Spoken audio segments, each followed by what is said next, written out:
Good evening, everyone. I am Joanne with For Better For Worse Dog Training. I'm Lisa Bataska with Canine Defined. And I get Good. it myself. I wasn't sure. I'm Eric Boling from Northeast Canine Conditioning. Thanks for having me. Sure. So tonight, Erica is going to talk with us kind of about warm-ups and cool-downs for dog sports. Erica,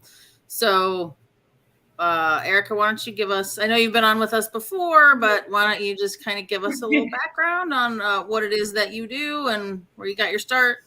Perfect. I know some people might have seen me here before, but for those who are new, my name is Eric Boling, and I have a business called Northeast Canine Conditioning, and we do fitness programs, courses.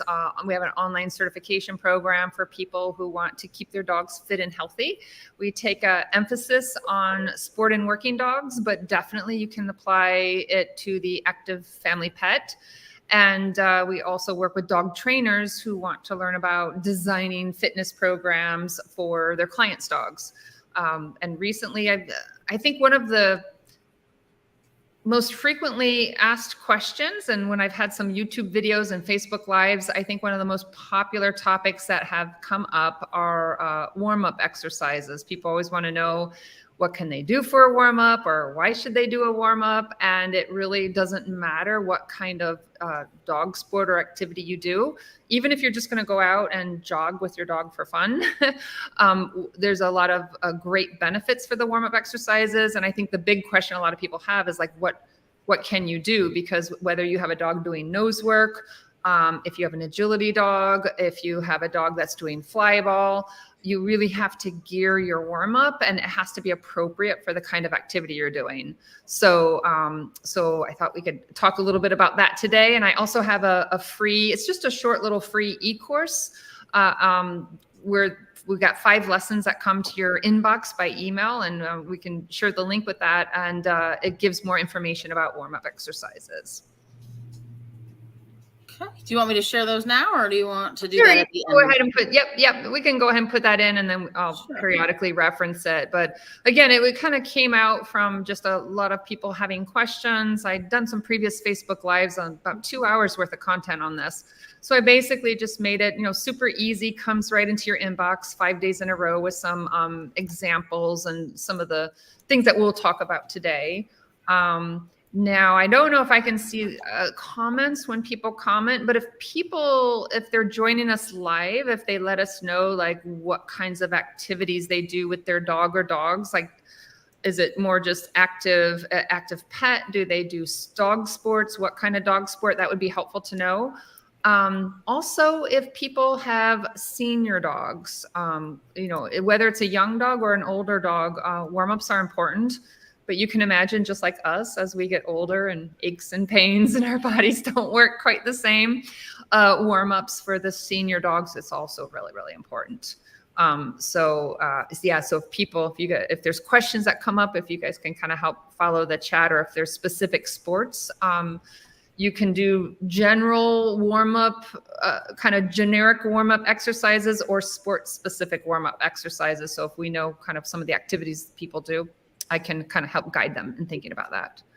So in my crew, and what I see mostly is more pet dogs. So I guess warm-ups for puppies, warm-ups for older dogs would be things that would be relative to the people who follow me.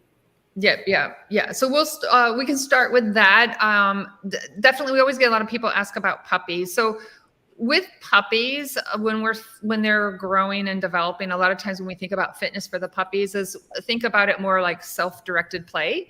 We want them to kind of guide the activity. When they're ready to rest, they'll rest. They kind of know how much they're gonna, how much energy to expend.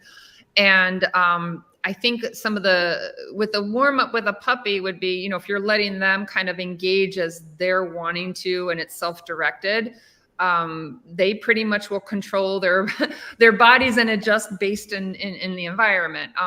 The challenge, I would say, with the puppies is if you have a puppy that is really has high drive, whether it's high drive like they want to be with their owner, it's like don't leave me, or they have high drive where prey drive, right? And they're chasing a ball, or there's a cat and they're running after a cat.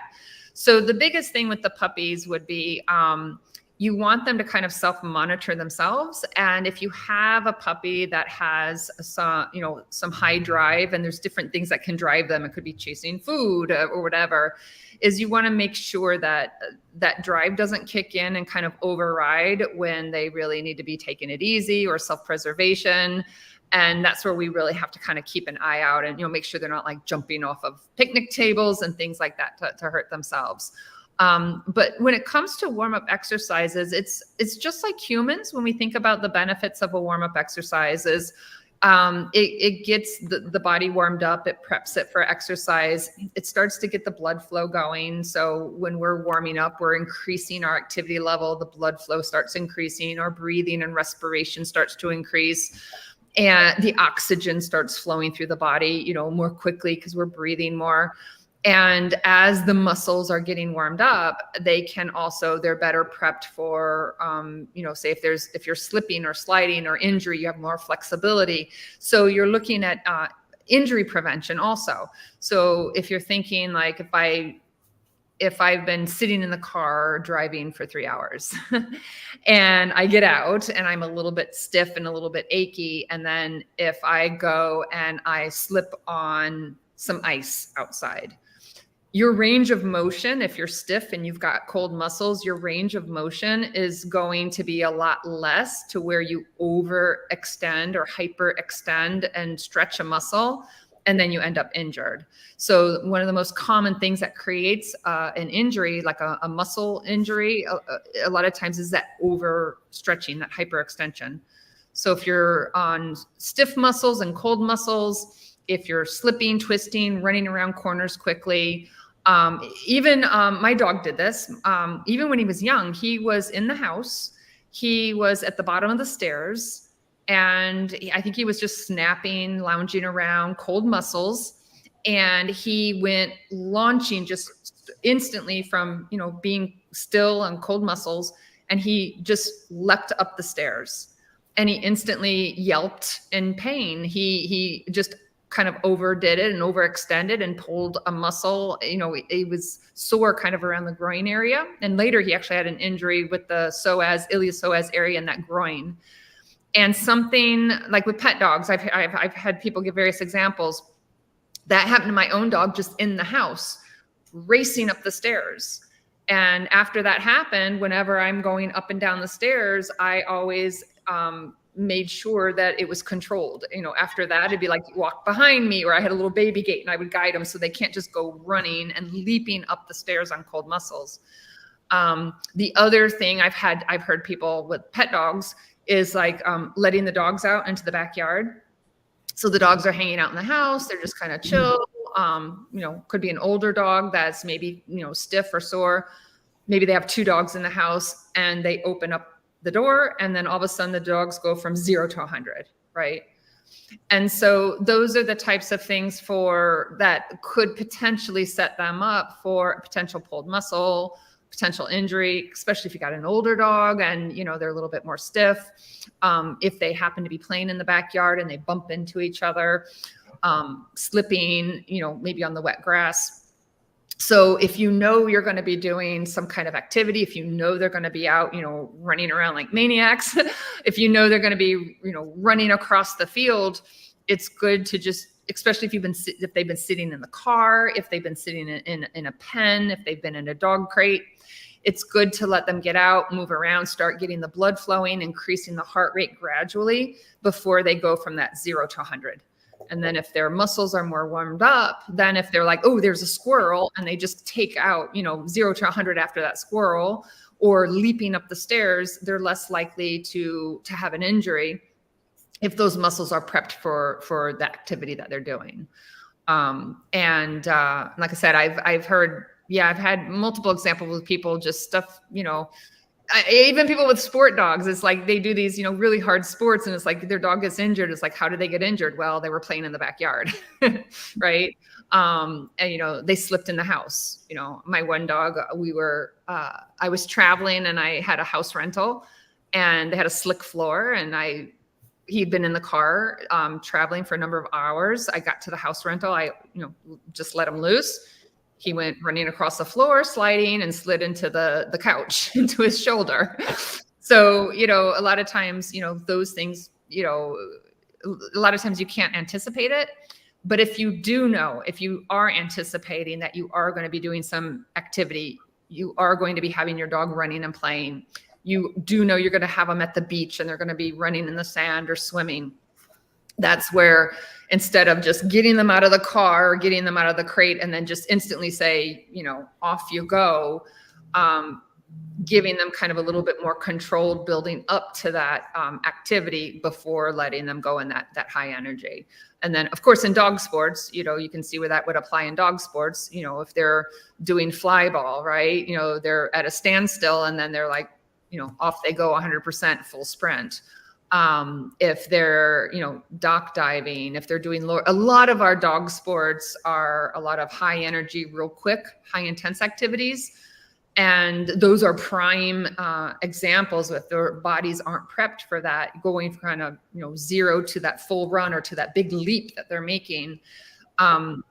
Being warmed up is going to help prevent injury, but it also is going to help them perform better because their body's more prepped. They've got more oxygen supply. The muscles are being fed, and they're having that energy source is ready to go, and they're better prepped. With the I know a lot of people will do things like scent work and detection. And that's where a warm up, you have to really think about the kind of activity you're doing with them and trying to get the warm up to kind of match the kind of activity you're doing. So for sport dogs, you can do like a general warm up, like, trotting them around in circles or doing, real short little retrieves. But if you can do sport specific warm up where they're engaged in working harder in certain body parts, certain muscle groups, if you can target those muscle groups and kind of mimic what they will do in the sport, but do it at a lower intensity and start to build up engaging those muscles before the sport, before training or competition, that can help them be even more efficient and perform better, help prevent injuries if you can do a sport specific warm up, thinking about the activity they're doing so that the warm-up kind of mirrors those muscle groups and prepares them for that higher intensity. So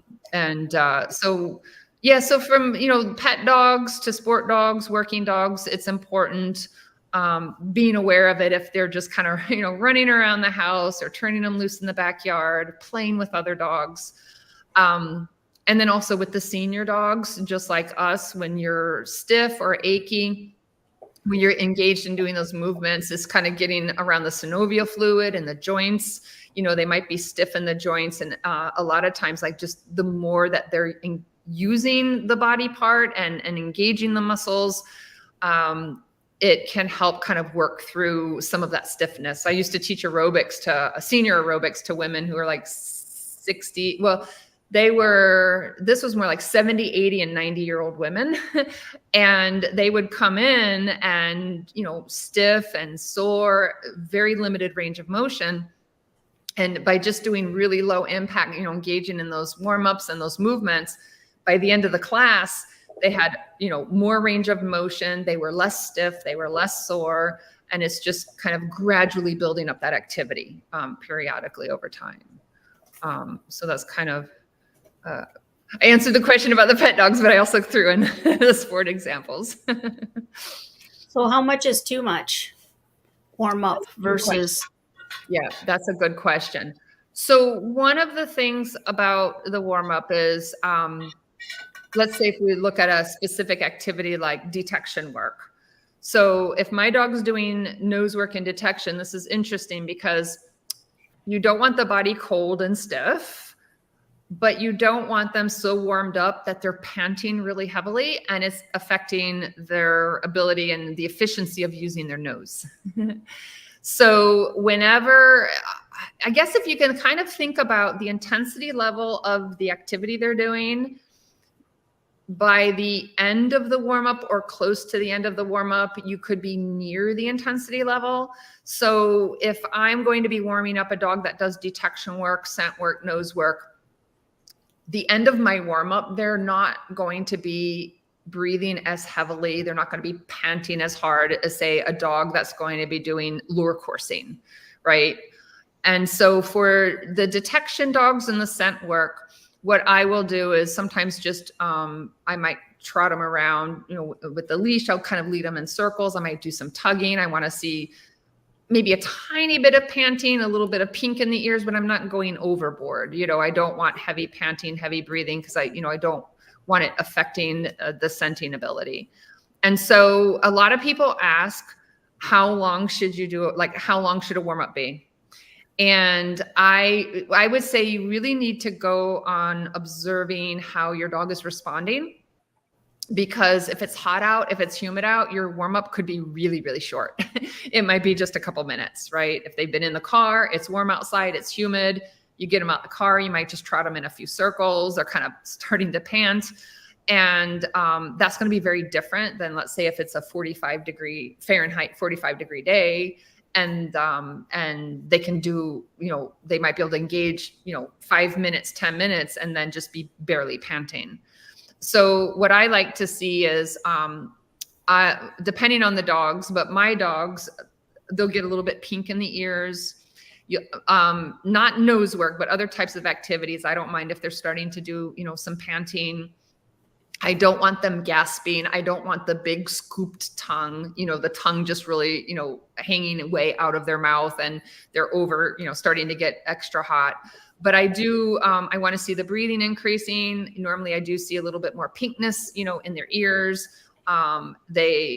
For a lot of the dog sports that are more high energy, high impact. Yeah. If they're doing some panting and, starting to breathe a little bit hard, but not like just, heaving and gasping for air.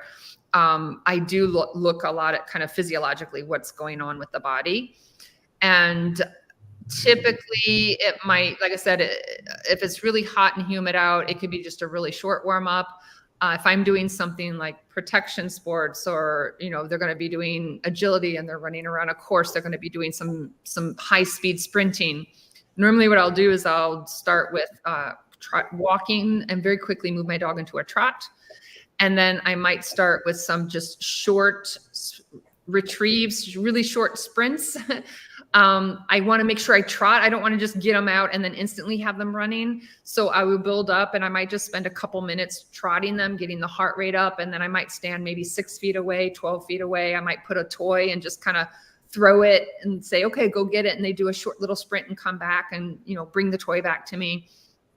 And if I am doing something like agility, something that's having some jumping, again, I'm looking at mimicking the exercise. So if I'm doing a sport that is having jumping and turning corners, I might have some little cabots, some little poles, something lower, and just getting my dog just doing some low hops, some low jumps, just so that they're engaging in those same muscles before you turn them out and they're actually running the course and jumping.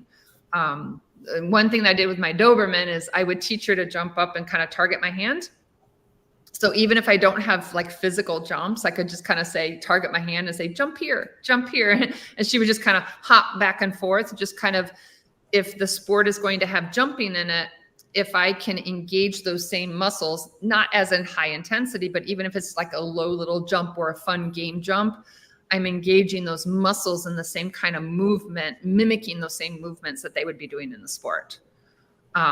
So if I am doing a sport where there's going to be a lot of sprinting, they're going to be running all out, I want my dog more warmed up. If at all possible, I would like to, by the end of my warm up, to have my dog actually mimicking some kind of a sprint, even if it's a short sprint. Just so that I can engage those muscles. And it's hard if you have to keep your dog on leash, right? And you can't just go and turn them loose and go sprint. So what I like to do is I'll get a really long leash. Some of these long lines I use for like tracking and trailing. Then I've seen ones that are like 25 feet, 20 feet. And what I'll do is I'll put my dog in a sit, I'll walk to the end of the line, and then I'll like throw a toy in the opposite direction. So let's say if it's a 15-foot leash, then I'm 15 feet from my dog, and then I throw the toy in the opposite direction. So they could almost have 30 feet right there. So they could do like a 30-foot little sprint. So it's better than nothing, right? So if I'm going to go and do an activity like lure coursing, I can't just take them off leash and run a whole course but if I can at least do, a 30-foot sprint at the end of my warm up, at least I'm starting to engage and mimic some of those same muscle movements. It's not exactly replicating, when they're racing, but it's better than if my dog is just heeling by my side and we just do a couple of little tugs and then all of a sudden you turn them loose on the lure course. Yeah. So speaking of lure coursing, fast cat coursing ability, stuff like that, we had a question. Got some different dogs, but one of the dogs had a cruciate ligament operation already, so had a cruciate repair. So what do you do if they've had surgeries? You focus on an area more? Do you more or less, or? Yeah, so that's a good question. I'm not a veterinarian, so we always refer any kind of medical questions to the veterinarians. But typically, your veterinarian or physical therapist, there should be some strength training exercises that they gave them. And just like humans, when we have muscles around our joints, if the stronger I am with those muscles around those joints, those muscles can help provide some protection, right? So definitely some keeping those muscles strong, having some strength training. It's not unusual. I've seen a lot of the dogs when they've had these surgeries. It's not unusual to see a very distinct difference in muscle mass and muscle size, even a year after surgery. A lot of times they just don't fully develop. They kind of favor the one side. They protect the injured side. They have the surgery. They do basic rehab and then they're done. And frequently you're going to see that those muscles are not as big, they're not as developed as they were, and they're not equal to the other side as before the injury. So doing some focused strength training under the guidance of a veterinarian, and I would ask and see which exercises they would recommend for the dog. But the other thing that it's not uncommon to see is they'll have the injury on one side and at some point they end up injury and having to have surgery on the other side.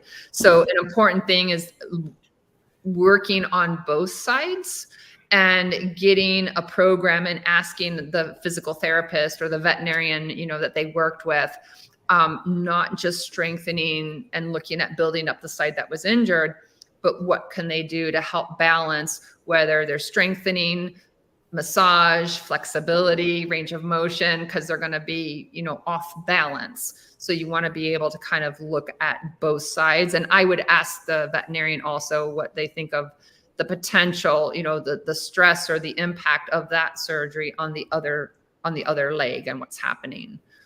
So there's definitely things they can do, to help strengthen the dog and, help try to prevent another injury or minimizing, the effects. Okay.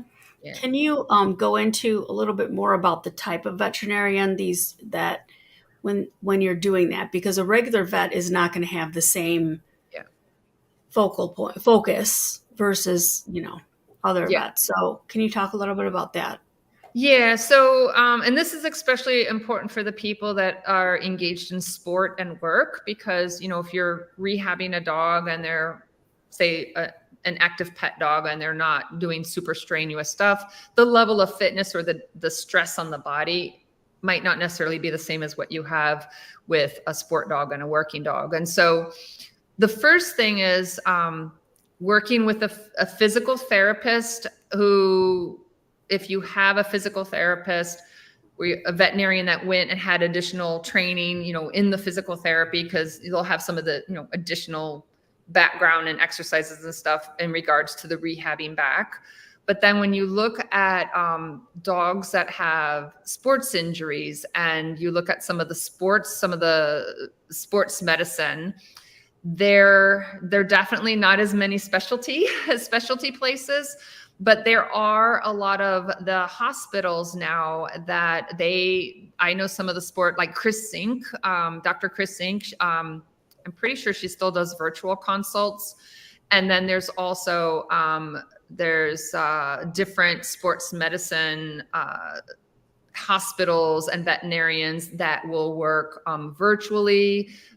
They will, like, if people are doing ultrasounds or x-rays, and they'll, kind of collaborate. And even with technology, they can do things with like the using technology where they're doing surgeries, and there's like people virtually that are guiding robotics into the surgeries. And so I always tell people, even if there is not a sports specialist where they live or within a driving distance, if they do connect with a sports specialist, even if it is out of state, if they're in the US or they're in Canada, is asking them if there is somebody, if they do any kind of virtual consultations, because I'm seeing some more and more people are doing some virtual consults. And then also, do they have somebody that they recommend that would be somewhere closer to you? And with what I found with my dog, when he had an injury that he got, and I noticed it through the dog sports, when I went to a sports specialist at the time, he had the iliopsoas injury, the pulled muscle around in the groin area. When I took him to my regular vet, they didn't diagnose it. I took him to a couple specialists. They weren't necessarily sports specialists. And my dog wasn't limping, but they're like, oh, he's fine. And if he's not limping, just keep doing what you're doing. He was actually sore, and he was injured. It's just they didn't go in and kind of activate the right muscle to indicate where the pain was. When I had him diagnosed, it was a sports specialist, a person it was actually a physical therapist, it was a human physical therapist who trained with dogs. And she just knew kind of which muscle, how to get in, and she palpated it and instantly saw that it was sore. When I got it diagnosed, the regular vet was like, oh, we've never seen, we don't really get this. The sports specialist was like, we see this injury all the time.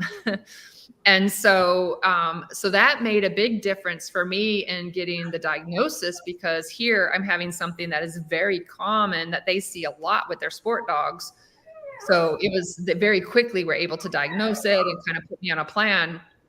My regular vet, who was more just pet dogs, it was not something that either they dealt with or they didn't properly diagnose.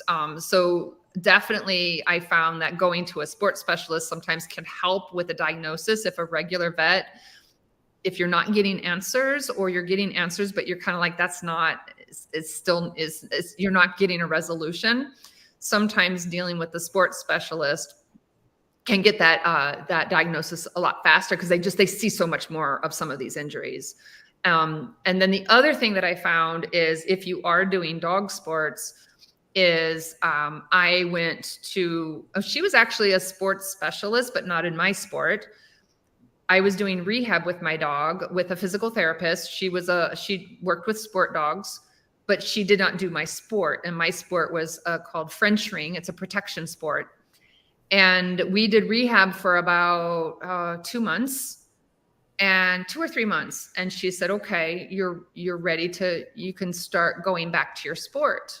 And I said, well, do you know what my sport is? And I pulled out a YouTube video, and I showed her the exercises my dog does in my sport. And instantly she was like, no, you are not ready for that. And so I did find that. And I tell people, when they go, whether it's your regular vet or when you go to a sports specialist, when you're ready to take your dog back to activity or training or competition, be very, very, very clear with the veterinarian what exactly you do with your dog. Because for certain types of dogs, my dog could have been ready to return back to work. But for my particular sport, he wasn't even close. It took over 10 months before I could even start at a controlled level to go back to my sport. And if I had not asked, if I had not been the one to initiate and be like, well, do you know my sport? Or let me show you, and let me show you what my dog is doing. If I had not done that, she would have just been, okay, you can go back. And I would have gone right back in, and he probably would have been re-injured right away if I had done that. So, so even if it's with your regular vet, taking in a video, showing them what your dog is doing, showing what, you know, what the activity, especially if it's something that's not like a super, super common sport that you're like, oh, I'm sure they understand what it is, but something, and it doesn't have to be your own dog. I just had a video on YouTube, a random video where I was like, you know, here's what I do with my dog. And then right away she was like, okay, no, you're not ready. So what I would advise is, you know, if they go to their regular vet first, you know, if you don't get the answers, if the dog's not getting better, if your gut is like, yeah, I don't think this feels right, is, you know, look for a second opinion. If you don't have anybody locally, it doesn't mean they might not be a resource for you. Even it might be out of country. I know some of the veterinarians that I've spoken with who have collaborated with people in other countries, and they have colleagues in other countries. So nowadays with technology and internet and things like that, I would not hesitate if I had a dog and I had trouble getting a diagnosis or getting them recovered. I would not hesitate to, you know, contact somebody who is out of state, or if it was a specialty clinic in another country, and say, hey, you know, do you have somebody who does virtual consults? Can you collaborate? Can we send our x-rays and records to your vet, and can you do a reading of them? Do you have a colleague in my state that I might be able to connect with? Those would be some of the things that I would do. And I would not hesitate to commute if you're not getting the answers or your dog's not getting better. Even if you have to go and, you know, drive a number of hours to get your dog seen by somebody who can get your diagnosis and come back, like that can ultimately save you thousands of dollars and a lot of time. I spent a year without getting a diagnosis, and I went to multiple veterinarians that were local. If I had invested and said, you know what, I'm going to go to this hospital, I'm going to stay in a hotel overnight, and I'm going to come back. If I had done that from the very beginning, you know, it could have ultimately saved me thousands of dollars, and I could have, you know, potentially gotten my dog back competing way sooner. So I would say don't rule it out, especially if it's been something lingering and you're not getting resolution. Don't rule out traveling and, you know, investing the time and the money because if you can get a diagnosis and get the proper guidance in the long run, you could be saving a lot of pain, a lot of trouble, and a lot of money ultimately. Yeah. So what about, can you talk a little bit about kinds of pain or discomfort in dogs? I know every dog is a little bit different on how they exhibit it, but the big ones, because people, I think dogs are in pain more than we understand and realize, and that's going to be prohibitive in terms of what you can do with them. Yeah. So, I mean, of course, when a dog is limping, we're like, okay, you know, of course, it's obvious they're in pain. The thing is, I wish I could remember the study, but there has to be a significant difference in the weight distribution. I can't remember the percentage, but it was a huge percentage of a distinct difference in weight distribution before the human naked eye will see the limp. So I know a lot of times where people will be like, I don't see my dog limping, so, you know, he's fine, he's not limping. But we know that there has to be a significant difference in that weight shift for the human eyes to pick it up. And so definitely if we're going based on whether my dog is limping, like your dog may be looking fine and your dog could really still be sore and hurting, and there could be, you know, a significant injury. Just because you don't see them limping doesn't mean that they're not hurting.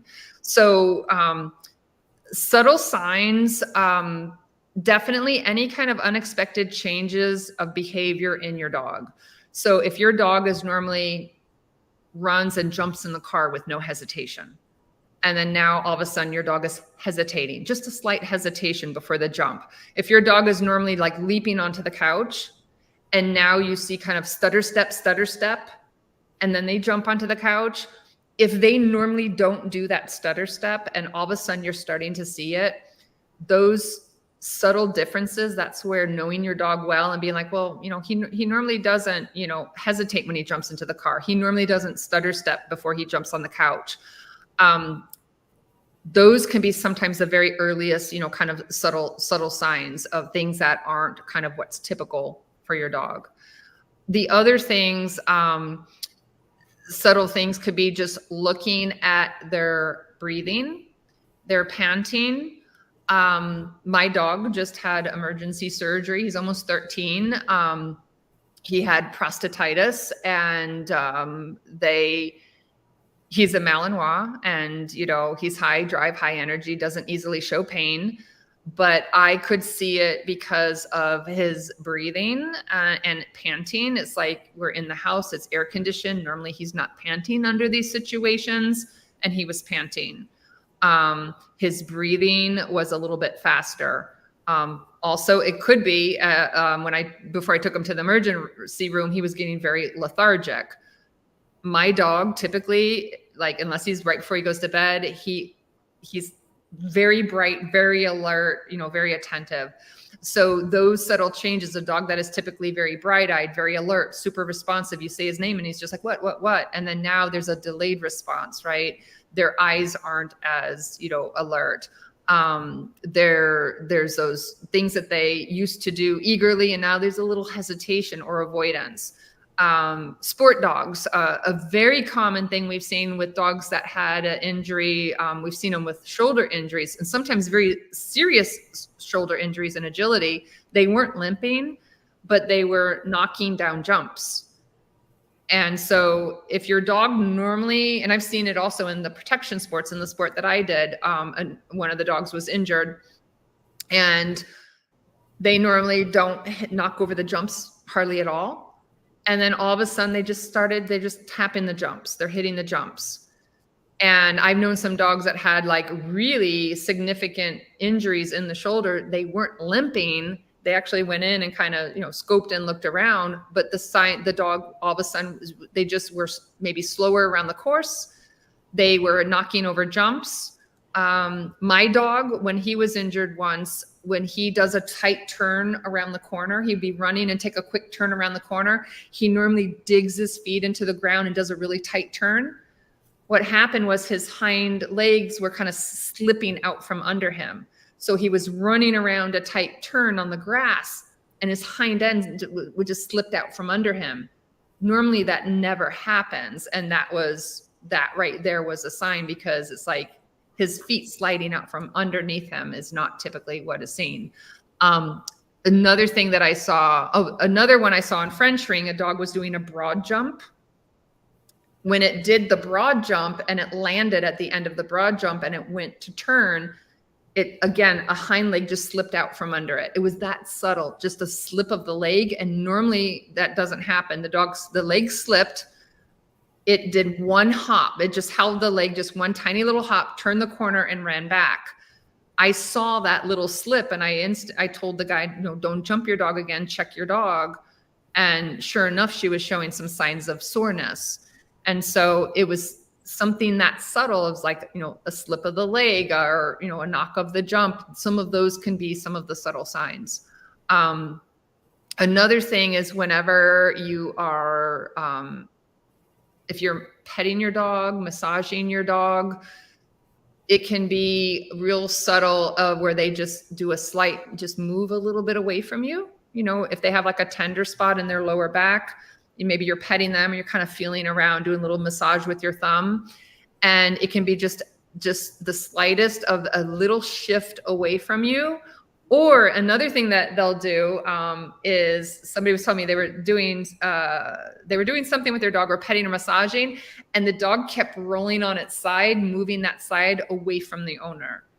And so while they're trying to pet or massage, say the lower back, the dog would just be like, oh, I'm just going to wiggle and turn over here, kind of moving that spot away from them. So it was harder for them to get to. And those types of things can be really subtle. And the other thing also, like when I've massaged dogs that have some muscle soreness, is sometimes you'll see even things as subtle as blinking. So I could be like massaging my dog and he's fine. And then I hit a tender spot and you notice that, a change in the blinking or just a shift in the head. It could be just 2 inches. They just move their head sideways. And the way you can sometimes tell is, can you recreate that behavior? So I can be massaging and feeling around the dog and I don't get the behavior. And then I go around, say his hip. And then all of a sudden you just see that head move a certain way. If I recreate that and I can move my hand over that body part and I can recreate that behavior on that part, something that's subtle is they just shift their head in one direction. That could also be a subtle sign that there's a sore spot right there. So a lot of cues they give us, but a lot of times we don't pay attention to it, right? We miss them. Mm-hmm. Yeah. Well, so do you want to talk a little about what, sorry, I got a lot of barking here. What's in your guide, your free e-course? Yeah. So we have a couple of things I wanted to share. The first one was the warm-up guide, and it's just a free email course where it'll send one lesson to you each day. And the first lesson, talks about the importance and the benefits of the warm-up. I talk about, some examples. One of the things is kind of gradually increasing the intensity level. You don't want to just suddenly increase it. And how much do you increase it by? So I talk about that in one of the lessons. I do have a couple videos in there. One of the things that I like to do, if any of you are horse people, I teach my dogs to lunge in circles like horses. So I'll have them on a leash and I trot them to the left and trot them to the right. They'll even like kind of canter left and right. And in the email course, and one of them, I link to a video where I'm lunging my dog in circles. And then I also have a link to a full, almost like a 40-minute training I did. And then also on lesson 5, it talks about cool down. So the cool down is really, really important because, again, for helping recovery, preventing injuries, and helping your dog, especially sport dogs and working dogs, helping them bounce back and be ready to come back for activity again. So in lesson 5, we do introduce also the cool down. And so especially if you're working like heat and humidity and things like that.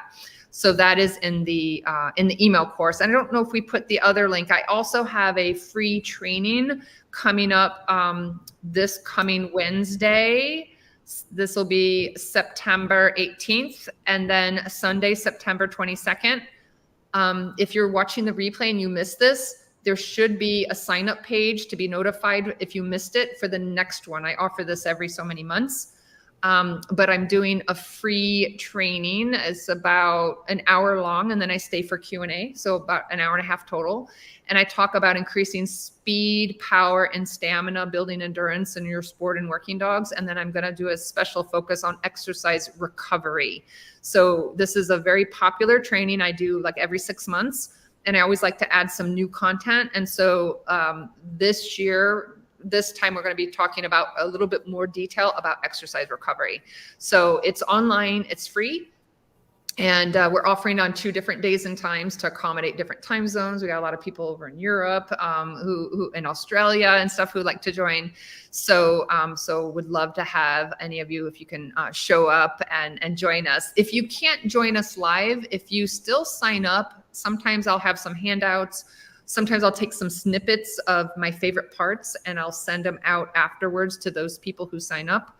And it's a great way to get on the email list. So when I have other stuff going out and free stuff, resources. So those are the 2 things that I wanted to share with all of you today. The free email course on warm-ups, and that's, it's just out there, unlimited time. And then the online workshop. Like I said, I only do it. This will be the last time I do it this year, and I won't be doing it again until next spring. So would love to have people come. And even if you don't have a sport dog or a working dog, if you are really active with your dog, if you like go hiking with your dog, running with your dog, and you just, do a lot of activity with your dog, there will definitely be some stuff in there that would be really helpful to think about, helping your dog prevent injuries and helping performance. But again, if it's just, for casual outdoor activity and you're not out there competing against others, but things like, exercise recovery, injury prevention, and things like that are still really, really important. Great. Oh, thank you very Well, much. Sorry. Like yeah. they finally have settled. It's like so much barking here. All right. So there we go. I appreciate you sharing. I didn't hear barking earlier, but then you said it, and I was like, oh, now they're barking. Were there other questions or any specific sports or activities that people were doing that they had?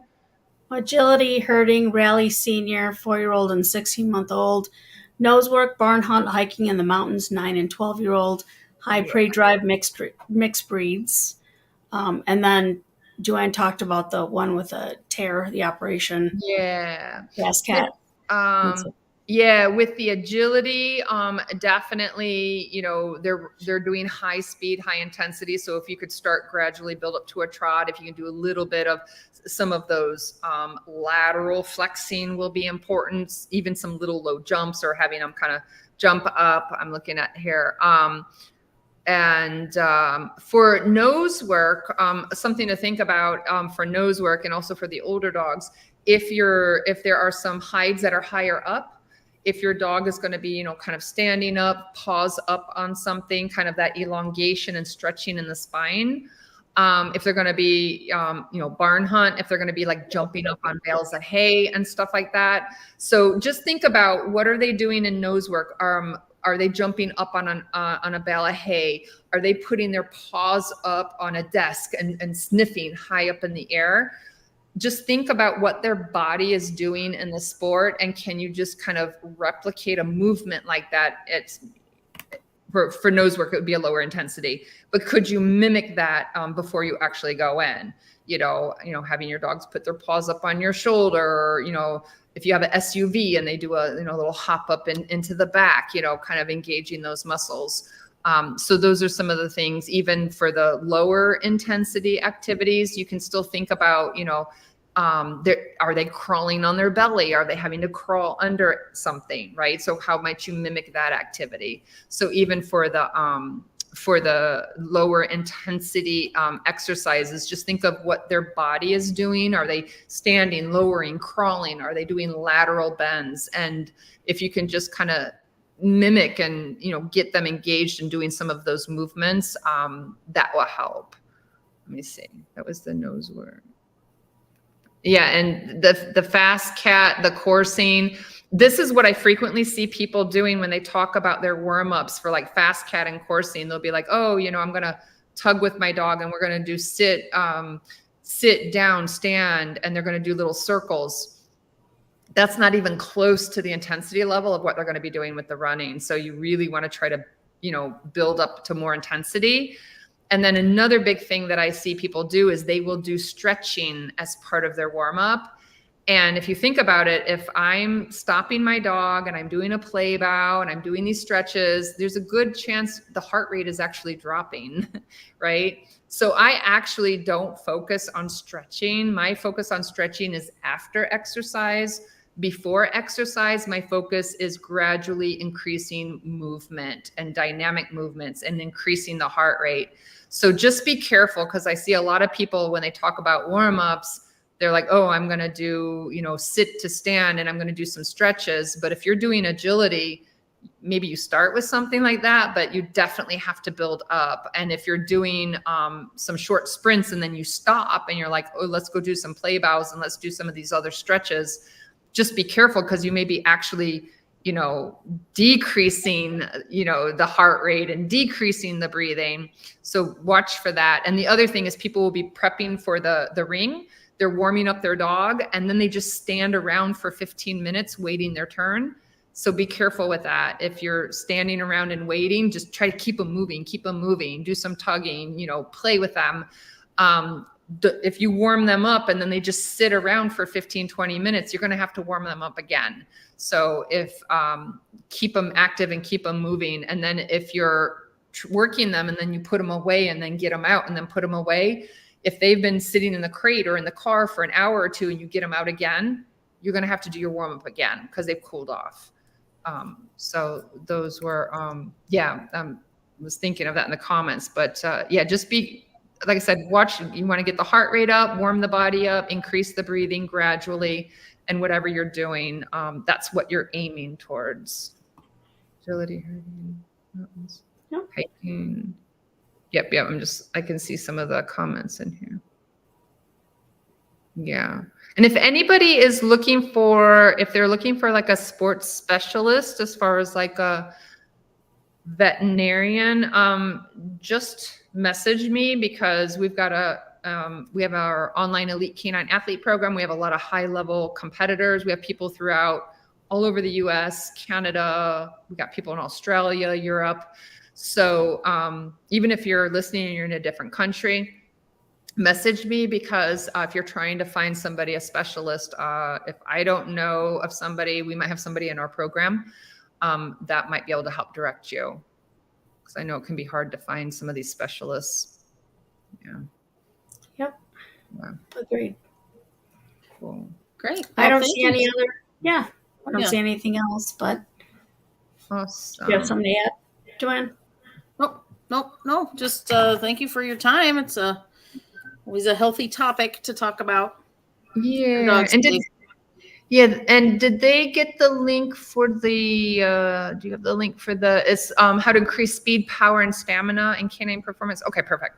Yep. Yeah, both of them came out right in the beginning. So Awesome. Perfect. Thank you. Yep. And feel free, if anybody has any questions, don't hesitate to reach out. You can email. I'm on Facebook. You can just use my personal page, Eric Boling, and message me. You'll see a photo of me with my Malinois in the profile picture. I think there's actually a couple Eric Bolings out there. So, so thank you, Deborah. Thank you, Chris. Awesome. Yeah, we'll hope to see some of you sign up for the email course, and hope to see some of you on our free training next week. Great. Great. Thank you. Thanks, everybody. Have a good night. Bye-bye.